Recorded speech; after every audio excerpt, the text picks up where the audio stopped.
We might be one step closer to Vince McMahon finally being done with the WWE, and honestly, I'm excited about that. It's time for WWE to get past the Vince McMahon saga. The drama, the controversies, the amount of involvement that he would insert himself into with creative. Yeah, I think it's time for WWE to move on. TKO dropped a press release today, and it was a press release that definitely generated a positive reaction from fans around the world.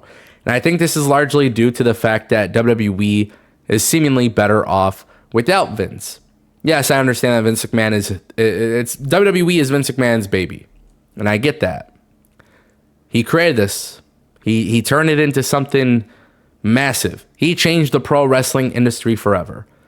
But it is very clear that Vince McMahon does not know what he's doing when it comes to the creative process, which is probably the biggest reason why Ari Emanuel and Endeavor decided to have Vince McMahon lose that creative power and hand it over solely to Triple H.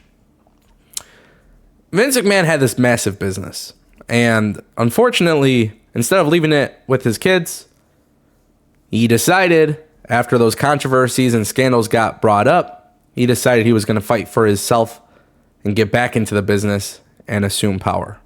And that's exactly what he did. Vince McMahon did that. But today, TKO dropped a press release that Vince McMahon is selling 8.4 million of his shares in TKO, which is a total of an estimated 30% of his total stake in the company, which the money is estimated to be about $700 million, which is absolutely insane. Pure insanity. This is a big step for Vince McMahon to slowly ease his way out of the company. And the reality is, I think there will be a time where Endeavor no longer wants Vince McMahon. They're not necessarily hiding it either. First, it was the removal of Vince McMahon in creative, and then second, the public quarterly earning calls, things like that. We're starting to find out how much Endeavor believes Vince McMahon being on the board is actually detrimental to the stock. And it's time to move on, man. It's time to move on. The fact that Vince McMahon built the WWE to be what it is, it's phenomenal. He chose not to leave it with his family. On a personal level, I think that's ridiculous, but that's his decision. But also in general, I look at the WWE and how to move forward. To fully move forward, you have to move forward without Vince. At this point, it's become a headache. At this point, I would say it's a little bit of a distraction from a business perspective. And no matter how much we enjoy the WWE product, because Vince McMahon has done it before, it almost always feels like maybe Vince McMahon will try to do whatever he can to get back into the creative position that he once had. But realistically, WWE's in better off hands now than they've ever been before. Nick Khan has shown how influential and how absolutely perfect he is for this role. Triple H has shown to wrestling fans around the world that he can create a desirable wrestling product. And you got Ari Emanuel who lets them do it. It doesn't sound like Ari Emanuel's micromanaging Triple H or Nick Khan. If anything, I feel like the synergy has actually been pretty damn good with UFC. You know, it's funny because Dana White the other day talked about Vince McMahon being an incredible business partner, which was shocking to him because Vince McMahon always tried to hurt the UFC. He didn't want to compete with the UFC. He felt like UFC was threatening WWE's business. And now Dana White, once an enemy of Vince McMahon, is praising Vince McMahon because the UFC signed a deal with Saudi Arabia to bring the UFC pay-per-views over there.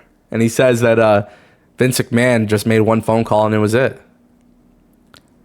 And it's weird because when you hear of these stories about Vince McMahon losing power, Vince McMahon selling stock, Vince McMahon slowly getting out of WWE, then you start to see reports or interviews where people talk very highly of him. And I will never deny Vince McMahon's impact on the wrestling industry. I'll never deny the great things that he did for WWE in the past. This industry might have never been this big if it wasn't for Vince McMahon. Sports entertainment in general, not just WWE and AEW and all these other companies, but in general, when you look at pay-per-view business and streaming business, Vince McMahon led the charge. He led the way. And I can acknowledge those things. I can talk about that positive impact that he had on the industry. But when the scandals got brought up and the allegations, it became a distraction. It was like pretty clear that like when Vince stepped away, it was pretty clear that he was going to try to come back. And you can actually watch my content and the way that I judge WWE. You can see the different reaction I have to a Vince McMahon booked show versus a Triple H booked show. It's like Paul Levesque really understands what fans want. Paul Levesque understands that people want good wrestling and they want WWE to respect wrestling history. And that's cool, but like that's not the end all be all. You got to have the good characters. You got to have logic storytelling. It's got to be logical, man. You got to have the continuity. You got to actually be logical. And Triple H, I feel like, puts in a way better effort than Vince McMahon. So yeah, Vince McMahon is one step closer to leaving the WWE. And he's going to get paid a lot of money. $700 million is insane. And that's just 30%. I feel like in the near future, we might be having a different conversation. It might be Vince McMahon is officially gone from WWE.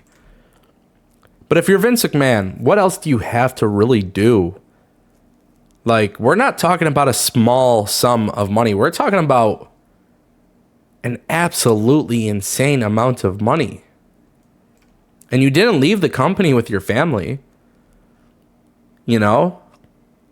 So what else is there for Vince McMahon to do? This guy is not 50 or 40 or 30 years old. He's like 77 or 78. I don't know what else there is for Vince to accomplish. And it's crazy because the worst part about it is, yes, TKO has been a great thing these days. But let's say 10, 20 years from now, who knows who's running the company? Is Triple H, are they going to be loyal to Triple H, or is Triple H going to be loyal to them? Those are things that we got to consider. You just never know. Things could always change. Whereas if the McMahon family owned the WWE 100%, you know, with Shane, Stephanie, Paul Levesque, you could still keep Nick Khan. I feel like there would be a little bit more reassurance that things are going to be good forever. I don't know. Maybe it's just wishful thinking. But yeah, Vince is one step closer to leaving the WWE. I want to know what you guys think, so let me know.